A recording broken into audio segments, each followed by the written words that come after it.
मालिक की जो प्रजा है, मालिक की जो सृष्टि है, उस परम पिता परमात्मा ने, उस मालिक ने क्या गजब की बनाई है। कहीं भी आप निगाह मारें, आपस में सगे भाइयों के कर्म नहीं मिलते, हाथों की रेखाएं नहीं मिलती, पेड़ पौधे अलग अलग प्रजाति के, उनकी पत्ते शाखाएं नहीं मिलती। तो उस राम ने गजब कर रखा है कि जो वो बनाता है, ऐसा डिजाइन, ऐसी खुशबू इंसान नहीं बना पाता। प्रकृति में ऐसे ऐसे पेड़ पौधे, जड़ी बूटियां हैं जिनसे बहुत इलाज हो सकता है, जिनसे इंसान ही नहीं और बहुत से जीवों को फायदा होता है। जंगली जीव रिसर्च जब की गई तो ये पाया जाता है ऐसी ऐसी जड़ी बूटियां जाके खाते हैं जिससे उनकी तकलीफ दूर हो जाए। आयुर्वेदा में जो लिखा और उसके अलावा जो अनुभव किया गया वो यही था कि बंदर हैं, कुछ और जीव हैं, वो जब जंगलों में घूमते थे, कोई चोट लग गई, कोई मुश्किल आ गई, तो जाके किसी पौधे को, फल पत्तियों को, पेड़ को जाके वो खाते थे, उनकी छाल खाते थे, पत्ते फूल खाते थे, तो वो ठीक लगते थे उसके बाद, और फिर बिल्कुल ठीक हो जाते थे। तो वैद्य, आज के अकॉर्डिंग डॉक्टर कह लो, उन्होंने उन पशुओं को फॉलो किया और देखा कि वाकई जड़ी बूटियों में तो बड़ी ताकत है, बड़ी बड़ी ऐसी प्रकृति प्रभु ने बनाई है जिससे पूरी मानवता का भला किया जा सकता है। तो उससे फिर दवाइयां बनती गई। लेकिन आज ऐसा दौर आ गया है, हर चीज में बिजनेस, व्यापार ज्यादा हो रहा है। जान बचाने के लिए दवाओं का इस्तेमाल होना चाहिए, लेकिन आज उन्हीं दवाओं का गलत इस्तेमाल करके लोगों की जान भी जा रही है।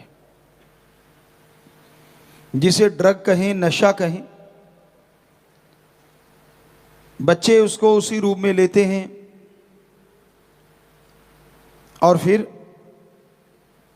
बुरा हाल हो जाता है। बहुत से ऐसे माँ बाप जो इस लम्हों से गुजरे होंगे, जिन्होंने उन पलों को जिया होगा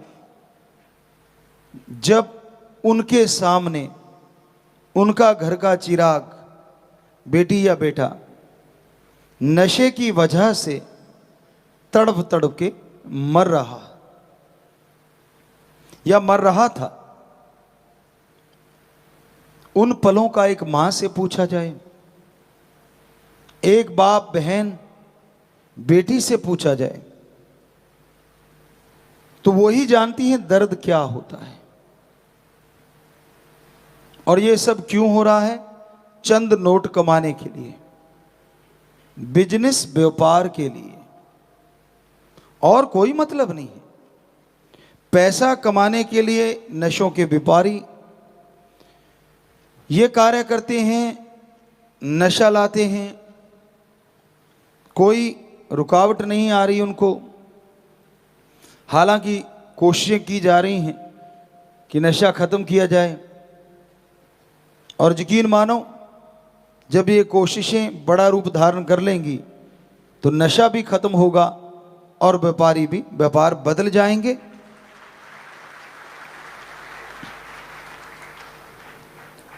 व्यापार के लिए बहुत विभाग हैं, बहुत सारी और चीजें हैं। तो परम पिता परमात्मा अपने संतों द्वारा अपने दया का, अपने रहमत का पैगाम भेजता रहता है कि भाई सतगुरु राम दयालु है, अगर आप सुन के अमल करोगे तो वो दया का सागर आप पे इतनी दया मेहर बरसाएगा कि आपके घर, आपके आंगन छोटे पड़ जाएंगे और उसकी मूसलाधार कृपा दृष्टि बरसती चली जाएगी, रहमो करम बरसता चला जाएगा। उसकी रहमत कैसे बरसती है? उसकी रहमत, उसकी कृपा जब बरसती है तो आदमी के अंदर आत्मिक शक्तियां जागृत हो जाती हैं, सोल पावर जाग उठती है और इंसान वो सोच लेके आता है जो उसने कभी कल्पना नहीं की होती। आप सत्संगी हैं, वचनों पे ठोक के पहरा देते हैं, दृढ़ यकीन रखते हैं, सुमरन करो और सुमरन से पहले प्रार्थना करो। पढ़ने वाले बच्चे पढ़ाई की, बिजनेसमैन व्यापारी अपने व्यापार की, यानी जो भी आप अच्छा कर्म कर रहे हैं। किसान भाई बीज बोने से पहले कि मेरे मालिक हे मेरे राम, बीज बोऊंगा, फसल बन के ये मेरे पास आए और इसका कुछ हिस्सा तेरे बच्चों में लग जाए, मुझ पे कृपा करना, मुझ पे दया में रहमत करना। और फिर करो सुमरन, चाहे बिजनेस करते हुए, उसके बाद पढ़ाई करो या बीज डालो, यकीन मानो फायदा लाजमी होगा। लगातार सुमरन से फायदा बढ़ता ही जाएगा। तो इस तरह से मालिक की कृपा काम करती है। दिमाग बदल जाता है, सोच बदल जाती है और आदमी समझ जाता है कि हां, ये परमपिता परमात्मा की कृपा ही है, वरना मैं क्या था। बहुत से सत्संगी इस भावना को जाहिर भी करते हैं, भजनों के द्वारा, कोई बोल के, कोई लिख के, अपने अपने ढंग से, कोई नाच के। तो उस भावना से पता चलता कि हां, इस इंसान के अंदर परमपिता परमात्मा की कृपा हो गई। उसको बोल के बताने की जरूरत नहीं पड़ती, सोचने से पहले पूरी कर देता है। कोई सच्चा भक्त बन के देखो, अपना आलस से नींद त्याग के देखो, जिनकी तड़फ लगी होती है ना। एक गाना किसी ने लिखा था, कई गाने भी रूहानियत में, सूफियत में चल पड़ते हैं। लगी वाले दा कदे नहीं सौंदे ते तेरी किमें अख लगी। शायद उसने दुनियादारी के हिसाब से बनाया होगा, पर सूफियत में बहुत गहराई है कि जिसकी उस परम पिता परमात्मा से आंख लग जाती है, फिर इस आंख में कोई दूसरा आ ही नहीं पाता, क्योंकि देखने का विजन बड़ा छोटा सा होता है। डॉक्टर साहबान जानते हैं, एक सेंटर में हमारे बिंदु होता है, एक छोटा सा, सारा पिक्सल वहीं से आता है। फोकस, डी फोकस, सारा कुछ फोकस करना, आउट ऑफ फोकस जाना, ये कैमरों का काम है। लेकिन राम जी ने ये जो कैमरे बनाए ना, ये आउट ऑफ फोकस नहीं होते। यहां देखो, चांद पे देखो, एक पल में इतना तो ना कोई कैमरा बना ना और कभी बनेगा कि इतना क्लोज, और एक पल में वहां और एक पल में यहाँ। ये उनसे भी कई गुना ज्यादा फास्ट होता है, कई गुना ज्यादा फास्ट, सेकंड के 100वें हिस्से से भी आगे। आंखें यूं देख के यूं देखती हैं तो पता नहीं कहां से क्या क्या देख लेती। और गजब तो ये है ना, क्योंकि हम डायरेक्टर हैं, बहुत मालूम, डीओपी भी हैं, तो हमें पता है इन चीज़ों का। आपको पहले भी एक दिन बोला था कि 8R होता है, एक ऐसा लेंस होता है जो यहाँ तक दिखा देता है, फिश आई होता है जो यहाँ तक दिखा देता है। लेकिन गजब तो ये है ना, राम जी ने हमारी ये जो आंखें बनाई है ना, ये यहाँ तक दिखाती है 180 डिग्री। कमाल तो ये है, ये डीफोकस नहीं होती कभी भी, आउट ऑफ फोकस नहीं होता, पूरा दिखता है इधर कौन खड़ा, इधर कौन खड़ा। सेंस जागने चाहिए। लेकिन इस सबको इकट्ठा करके जब एक बिंदु पे लगा देते हैं तो भगवान भी आ जाते हैं। गजब है।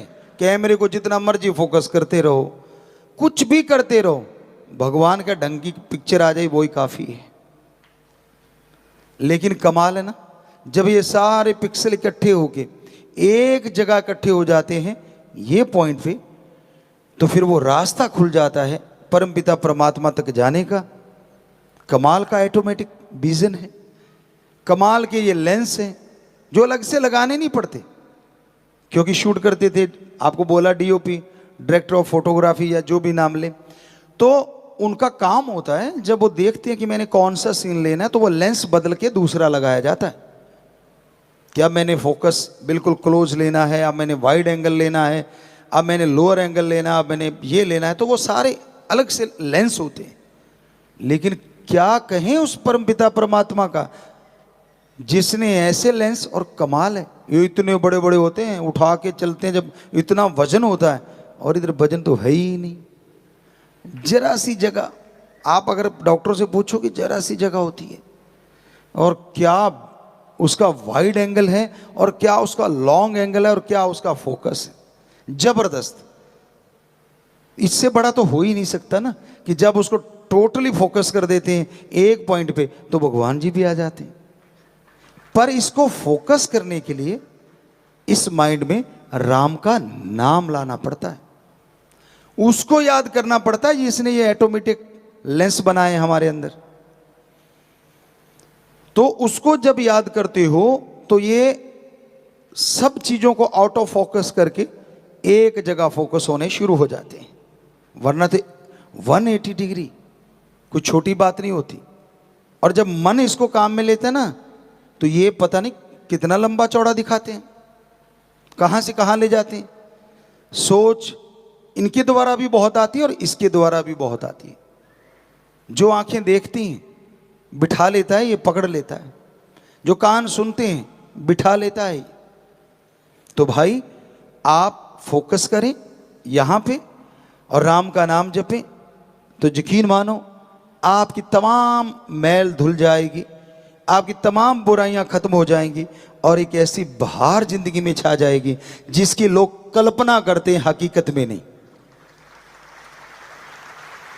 नींद तो फिर क्या है, जब दर्शनों की इच्छा हो तो घोड़े की तरह दौड़ के आते हैं।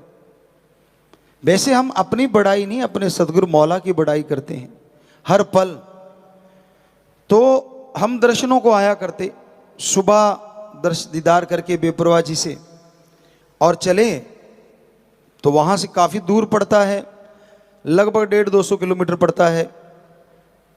और शाम सी के समय हम लोग 3-1 बजे गांव से 5-7 किलोमीटर दूर थे तो अचानक ख्याल है कि नहीं वापिस चलना है। दूसरे कहते यार क्या कर रहे हो, गाड़ी मोड़ क्यों दी? यार आज बात नहीं हुई, आंखें मिली नहीं, चलते हैं। कहते मिली तो थी, हमने कहा आपकी मिल गई, हमारे यहाँ वो वाली बात नहीं बनी। कहने का मतलब बेपरवाह जी का संदेश था, उन्होंने बुलाना था। तो उनको कैसे बताए, उनको तो यही कहना था, अब बहाना भी बनाना है ना, तो अब ऐसा करना ही पड़ता भाई, क्या करें, जैसी दुनिया उसको थोड़ा सा ओला पर्दा रखने के लिए। तो कहने का मतलब ऐसी चीज बेपरवाह जी ने अंदर से ख्याल दिया, तो सोचा कि नहीं अब तो वापिस चलना है। अब इतनी दूर, हमारे कई सज्जन थे जो साथ बैठते थे, वो डरते भी बहुत थे कि यार ये तेज बहुत चलाता है, और परमपिता ने ठप्पा लगा दिया जैसा कोई ड्राइवर नहीं, आगे से बोल नहीं सकते थे। अब बोले तो कैसे बोले, तो हमने भी क्या किया, हमने कहा यार वो लारे वाली बात, इनको क्यों डराना, हमने स्पीडोमीटर की सुई थोड़ी सी ढीली कर दी। तो वो 120 पे जाती तो झटके मार मार के 90 दिखाती, 80-90 80-90। तो हमने उसका चमचा दबा दिया गाड़ी का, तो वो 120 तक जाती थी बेचारी, वो उतनी भाग ली। और 3 बजे वहाँ से टर्न मारा और शायद 5:30 5 सवा 5 5:30 हम 2.5 घंटे में, जो कि बहुत टाइम लगता था। वो कहते यार भाग तो उतनी रही है, ये स्पीडोमीटर दिखा रहा है लेकिन पेड़ों को देखते तो बड़ी तेजी से घूम रहे हैं। हमने कहा ये आपके ना थोड़ा सा वो हो गया, सफ़र का नशा चढ़ा हुआ, आंखें बंद करो, थोड़ा सुमरण करो, भक्तजन हो आप। तो बेचारे सुमरण करने लग जाते, और उनको क्या पता कि सुई ढीली है। कहते यार ये झटके से मारती, हमने कहा खराब हो जाती हैं, अब इतनी कौन सा मत्था मारे, ठीक है जो चल रहा। तो जा पहुंचे और बेप्रवाह जी मजलिस करके 6 बजे थे या 5:30, अब हमें पूरा वो ध्यान में नहीं है। तो उस टाइम बेप्रवाह जी तेराबास में मस्ताना जी धाम में जो हॉल की तरफ गेट है, शायद उसी तरफ से जा रहे थे अंदर। तो हम जा पहुंचे, कहते हमें मिली आंखों से आंखें, कहते अच्छा आगे। हमने कहा आप बुलाओ और हमारी औकात, ये आंखों की बातें होती हैं। तो कहने का मतलब बेप्रवाह जी के हाजिर हुए, फिर बात पूछी, कहते अच्छा। बेप्रवाह जी फरमाने लगे, हंस पड़े, मुस्कुराए, कहते आप फिर आगे, सुबह तो मिले थे भाई। अब उन्होंने भी यही कहा था, यार सुबह तो मिल के आए। वो हमें देखने लगे, कहते अच्छा अच्छा कोई बात नहीं, अब आए हो तो आप ये सेवा करनी है, ये काम करना है। बेप्रवाह जी खड़े रहे और इधर से हमारा प्रोग्राम चलता रहा। उनसे जुबान से बातें हो रही थी और हमारे नैनों से चल रहा था प्रोग्राम। तो वो सारी बातें जब पूरी हो गई, कहते अच्छा अब तो हो गया काम। अब उनको ये समझना है कौन सा काम हो गया। वो कहते हाँ जी दर्शन हो गए पिताजी, अब ठीक है। कहते अच्छा फिर अब जाना चाहो तो जाओ। तो हमें क्या लगे, बोल अब फिर तो नहीं ले आएगा वापस। कहते नहीं तो यहीं सो जाते हैं। हमने कहा नहीं अब नहीं ले जाते। बेप्रवाह जी ने बोल तो दिया, यार काम हो गया, अपने दर्शन हो गए बस। तो बड़े खुश, कहते हाँ यार वाकई दर्शन तो हो गए। यार तूने गाड़ी बता, सच बता कितनी थी। हमने कहा आपकी सुई बताती है, हमें सच झूठ का क्यों पूछते हो।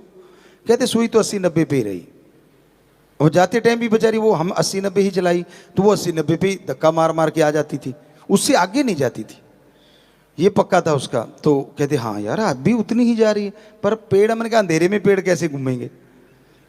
तो हम लोग घर पहुंच गए। तो कहने का मतलब जब लगी होती है ना, तो फिर लगी होती है।